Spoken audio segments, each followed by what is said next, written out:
अस्सलामुअलैकुम। उम्मीद करती हूँ आप सब लोग खैरियत से होंगे। तो आज हम इमाम गज़ाली के जो डिफरेंट नज़रियात हैं हम उनको आज डिस्कस करेंगे। तो सबसे पहले जो है ना हम इमाम गज़ाली का जो माशरे का नज़रिया है ना हम उसे डिस्कस करेंगे। माशरे के नज़रिए में इमाम गज़ाली कहते हैं कि इंसान की जो तख्लीक है ना वो इस तरह की है कि वो अकेला नहीं रह सकता। इंसान अकेला कभी भी सर्वाइव नहीं कर सकता। आप लोग क्या खुद अकेले सर्वाइव कर सकते हो? नहीं। इंसान की नीड्स इतनी ज़्यादा हैं फिज़िकली, मेंटली और इसके अलावा सोशल जो नीड्स उसकी इतनी ज़्यादा हैं कि वो अकेला अपनी ज़रूरियात को पूरा नहीं कर सकता। इंसान को हमेशा अपनी ज़रूरियात को पूरा करने के जैसे कि खुराक हो गया, पानी, लिबास, ये चीज़ें इसके लिए उसे अपनी ज़रूरत को पूरा करने के लिए दूसरे के ऊपर डिपेंड होना पड़ता है। अब आप फॉर एग्जांपल आप ये देख लें, अगर आपने स्टडी करनी है तो आप एक टीचर के मोहताज हो। अगर कोई एक टीचर है तो वो स्टूडेंट का मोहताज है। वो अकेला दीवारों को तो नहीं पढ़ा सकता ना, उसे बच्चों की ज़रूरत है। इसी तरह से अगर आपको सौदा चाहिए, राशन चाहिए, उसके लिए आपको एक दुकानदार की ज़रूरत महसूस होगी। अच्छा, दुकानदार जिसने एक दुकानदार राशन की बना लिया उसे आपकी ज़रूरत है, उसे ग्राहक की ज़रूरत है। मतलब ये सोसाइटी माशरा ऐसे ही चल रहा है। वो कहता है कि इंसान अपनी नीड्स को पूरा करने के लिए जो है ना ग्रोह बनाता है। फिर जो ग्रोह होते हैं, फिर ग्रोह से जो है ना सोसाइटी वजूद में आ जाती है। लोग एक दूसरे के ऊपर इन्हिसार कर रहे होते हैं अपनी ज़रूरियात, नीड्स को पूरा करने के लिए। इसी के साथ वो कहता है कि जहाँ जो है ना लोग माशरे को तश्कील देते हैं अपनी नीड्स को पूरा करने के लिए, वहाँ फिर ज़ाहिर है लड़ाई झगड़े फसादात भी पैदा होते हैं। ज़ाहिर है जब ज़्यादा लोग रह रहे होंगे, एक दूसरे के साथ इंटरेक्ट कर रहे होंगे तो लड़ाई झगड़े तो ऑटोमेटिकली वहाँ पे पैदा होंगे। वो कहते हैं ना, जहाँ पे 4 लोग हों बर्तन तो बजेंगे। तो फिर वहाँ पे वो कहता है कि फिर सोसाइटी को चलाने के लिए हमें किसी एक हाकिम की ज़रूरत महसूस होती है कि सोसाइटी को चलाने के लिए कोई हाकिम हो, कोई ओनर हो। तो जहाँ इमाम गज़ाली ने हाकिम की ज़रूरत को महसूस किया, फिर वहीं पर उसने जो है ना माशरती इंसाफ का नज़रिया पेश कर डाला। माशरती जो इंसाफ का नज़रिया है ना, इसमें जो है ना इमाम गज़ाली बेसिकली हाकिम के ऊपर बात कर रहे हैं कि जब एक हाकिम जो एक सोसाइटी को चलाएगा, एक मुल्क को, अपने किसी इलाके को चलाएगा, तो उसके अंदर फिर जो है ना कौन सी क्वालिटीज़ होनी चाहिए।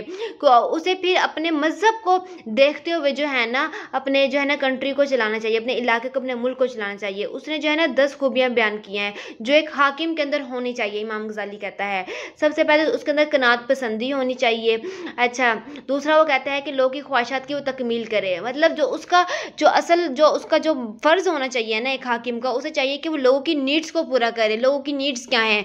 ख्वाहिशात का मतलब ये नहीं कि जो हम आम कहते हैं कि कपड़ा चाहिए, जूती, ये वो, नहीं। यहाँ पे नीड्स से, ख्वाहिशात से मुराद है कि उनकी नीड्स जैसे उनकी तालीमी ज़रूरियात, उन्हें रोज़गार प्रोवाइड करे, उनको बिजली की सहूलियात, पानी की सहूलियात दे। अच्छा जी, इसके अलावा बच्चों उनकी जो ख्वाहिशात हैं, इसके अलावा मतलब बच्चे चाह रहे होते हैं यूनिवर्सिटीज़ बने, कॉलेजेस बने, वो करे, लोगों को ज़्यादा से ज़्यादा रोज़गार दे, मतलब ये वाली ख्वाहिशात पूरी करे। अच्छा, फिर पुरताइश ज़िंदगी ना गुजारे। हाकिम को चाहिए कि वो कभी भी पुरताइश ज़िंदगी ना गुजारे, वो एक सिंपल लाइफ गुजारे।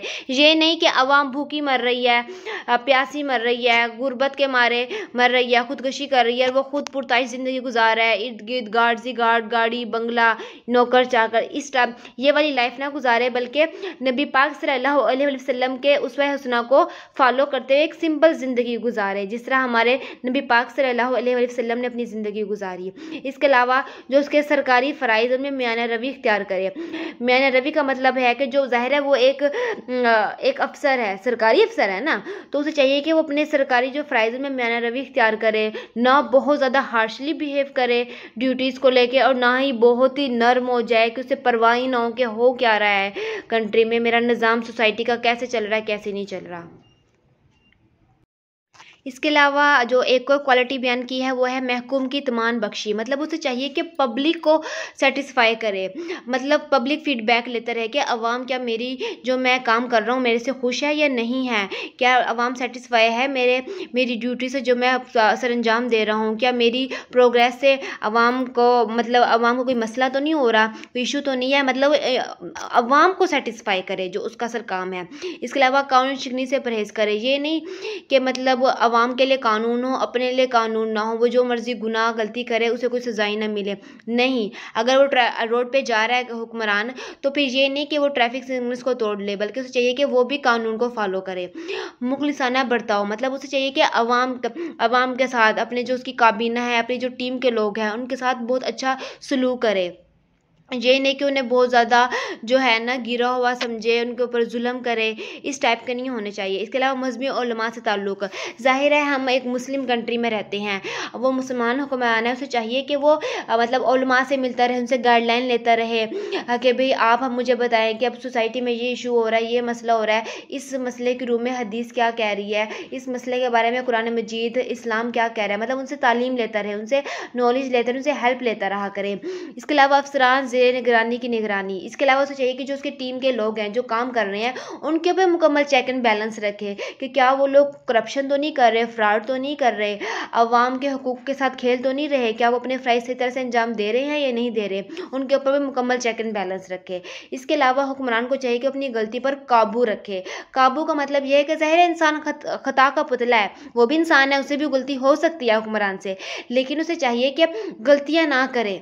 अगर गलती हो भी जाती है तो अपनी गलती को मानने, एडमिट करे, ये नहीं कि गुरूर में रहे कि मुझे क्या ज़रूरत, मैं अवाम से क्यों माफ़ी मांगूं।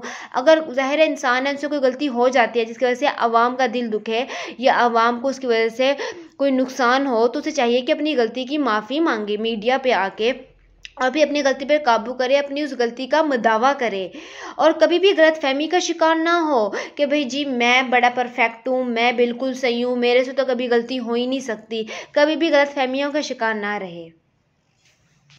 अच्छा, इमाम गज़ाली ने तवक्कुल का नज़रिया पेश किया है। तवक्कुल के नज़रिए में जो है ना वो ये कह रहा है कि हमारे यहाँ तवक्कुल का ये मायने लिया जा रहा होता है कि बस कि कसबे माश ना करो, अल्लाह ताला ने हमारे नसीब में रिज़्क़ लिख दिया है, हमें मिल जाएगा।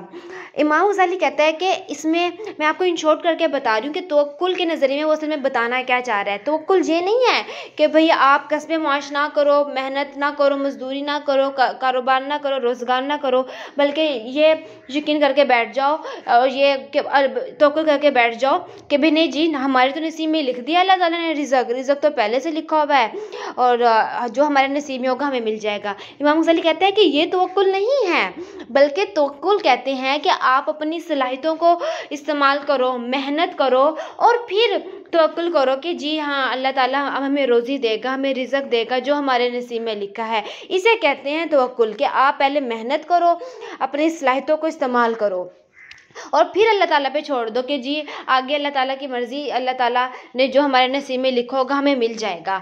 अब फॉर एग्जांपल अगर हम स्टूडेंट्स की मिसाल ले लें जो मास्टर करके आके बैठ गए हैं, सीट्स आ नहीं रही, नौकरियां आ नहीं रही। अब इसका क्या मतलब कि हम बैठ जाएं कि नहीं अच्छा खैर है नौकरियां नहीं है तो कोई बात नहीं, हमारे तो नसीब में लिखा हुआ है रिज़्क़ हमें मिल ही जाना है। तो ये तवक्कुल नहीं है, ये तवक्कुल जो हमारा है ना ये गलत है। ये चीज़ इंसान की तबाही का और जो है ना कौमों की तबाही की वजह बनती है ये चीज़। ये तवक्कुल नहीं है, बल्कि हमें चाहिए कि चलो कोई नहीं, अगर सीट्स नहीं आ रही कोई और रास्ता निकाल लो। अगर आपके अंदर कोई टैलेंट है, आपके अंदर कोई क्वालिटी है, आप उसको इस्तेमाल में लाओ और उसको इस्तेमाल में लाते हुए कोई काम शुरू करो और फिर तवक्कुल करो अल्लाह ताला से कि ठीक है मैंने ये काम शुरू किया है, अल्लाह ताला मेरी मदद करेगा, इंशाअल्लाह जो मेरे नसीब का होगा रोज़ी रोटी वो मुझे मिल जाएगी। इसे कहते हैं तवक्कुल। अब अगर आप फॉर एग्जांपल अगर आपके पास कोई टैलेंट है, आपको बर्गर आता है, शवारमा आता है, नौकरी नहीं मिल रही, आप कहीं स्टॉल लगा लो बर्गर शवारमे का। अच्छा फॉर एग्जांपल अगर नौकरी नहीं मिल रही, आपको कोई कुकिंग आती है तो आप अपना कुकिंग चैनल खोल लो और फिर तवक्कुल रखो कि हाँ भी मैं मेहनत कर रहा हूँ, मैं अपने टैलेंट को इस्तेमाल कर रहा हूँ, आगे अल्लाह ताला की जो रज़ा, जो मुझे रोटी रोज़ी मिलनी होगी। कंप्यूटर स्किल्स आती हैं तो आप बच्चों को जो है ना कहीं शॉप खोल लो, कंप्यूटर की चीज़ें कंप्यूटर वर्क करना शुरू कर दो, मोबाइल वगैरह सीख करने लग जाओ। अगर आपके पास ये टैलेंट है तो फिर मेहनत करो पहले और फिर तवक्कुल करो कि जी आगे अल्लाह ताला की रज़ा, अल्लाह ताला ने जो मेरे नसीब में रिज़्क़ लिखा होगा अल्लाह ताला मुझे अता कर देंगे। और फिर तो कुरान पाक में भी है कि अगर तुम मोमिन हो तो अल्लाह ताला पर तवक्कुल करो और बेशक अल्लाह ताला, कोई शक नहीं कि अल्लाह ताला तवक्कुल करने वालों को पसंद करते हैं। तवक्कुल तभी करो जब आप कोई मेहनत कर रहे हो, कुछ करो तब तवक्कुल करो। ये नहीं कि हाथ पे हाथ धरे बैठे रहो और कहोगे नहीं बस अल्लाह ताला खुद ही दे देंगे मुझे रोटी रोज़ी। नहीं, ये तवक्कुल गलत है। फिर हम चिड़ियों की मिसाल ले सकते हैं कि अल्लाह ताला तो चिड़ियों को भी उनके घोंसलों में रिस्क नहीं देते, वो भी अल्लाह पे तवक्कुल करके सुबह सुबह चिड़ियाँ अपने घोंसलों से निकलती हैं कि हम कहीं से दाना पानी चुन के लाएं अपने बच्चों को खिलाएं। इसमें मतलब इमाम गज़ाली कहने ही चाह रहे हैं कि तवक्कुल की जो मेन जो शर्त है ना वो मेहनत है, कि पहले मेहनत करो और फिर तवक्कुल करो कि भाई हाँ अब मैं मेहनत कर रहा हूँ और अपने वसाइल को बरोकार ला के और अब जो है ना मैं तवक्कुल करूँगा कि भाई जो मेरे नसीब में दाना पानी लिखोगा अल्लाह ताला मुझे दे देंगे। इसे कहते हैं तवक्कुल। पहले मेहनत करो और फिर जो है ना तवक्कुल करो, यकीन करो अल्लाह की ज़ात से कि अल्लाह ताला मुझे देंगे ज़रूर। इसके अलावा इमाम गज़ाली ने समाजी अमल का नज़रिया पेश किया है। समाजी अमल के नज़रिए में जो है ना इमाम गज़ाली हमें ये बताना चाह रहा है कि ये जो दुनिया है ना अल्लाह ताला ने काम की जगह बनाई है, मेहनत की जगह, और फिर उसने कह दिया कि काम करना लाजिम है, इंसान को बेकार रहने की इजाज़त नहीं है। इमाम गज़ाली अपने इस नज़रिए में कहना चाह रहे हैं। इसके अलावा उन्होंने एक हदीस का भी जो है ना ज़िक्र किया है। इसमें सबसे पहले मैं आपको समाजी अमल का बता दूं कि समाजी अमल के बारे में क्या कहना चाह रहे हैं इमाम गज़ाली कहते हैं कि इंसान जो है ना, जो उसका अमल है उसी से उसकी पहचान होती है, उसके किरदार की। जैसा वो अमल करेगा उसी से उसके किरदार की पहचान होगी कि उसका किरदार अच्छा है या बुरा। अमल अच्छा होगा तो किरदार अच्छा होगा, अगर अमल उसका गलत है, जो वो काम कर रहा है वो गलत है, तो उसका किरदार की भी उसी चीज़ से पहचान हो जाएगी। अच्छा, इसमें उसने हदीस शरीफ बयान किया है। वो कहते हैं कि नबी पाक ने फरमाया है कि इंसान जो है ना किसी भी फ़र्ज़ या पेशे को करने से पहले उससे पहले उसके बारे में ट्रेनिंग ले ले, मालूमात ले ले, किसी भी पेशे या किसी भी काम को करने से पहले, ताकि उसमें किसी गलती का इम्कान ना हो। अच्छा, वो ये भी कहता है इमाम गज़ाली इसमें कि इंसान जो है ना, इंसान जैसा किरदार अदा करता है ना माशरे में, वैसे ही उसकी शख्सियत बन जाती है और फिर वैसे ही उसकी पहचान बन जाती है सोसाइटी में। अच्छा, फिर जैसे इंसान काम करेगा वैसे ही उसके अंदर क्वालिटीज़, वैसे उसके अंदर खूबियाँ पैदा होना शुरू हो जाती हैं। जैसे एक जो टीचर होता है वो बड़ा, उसका पेशा इस तरह का है, वो बच्चों के साथ बड़ा उसने नाइसली बिहेव करना होता है, तो ऐसे उसकी शख्सियत पर असरात मुरतब होते हैं, वो बड़ा सॉफ्ट दिल का मालिक होता है। इसी तरह डॉक्टर है, डॉक्टर का काम होता है वो बड़ा, उसने हर तरह का पेशेंट डील करना होता है, सर्जरी वाला, इंजरी वाला, सीरियस पेशेंट, तो वो उसकी जो शख्सियत होती है ना वो बड़ी हार्ड होती है, बड़ी सख्त दिल टाइप होती है।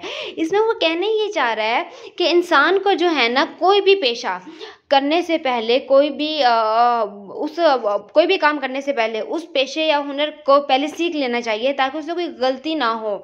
ज़ाहिर है फिर जैसे इंसान अपना अमल करेगा वैसा ही जो है ना उसकी पहचान बन जाएगी।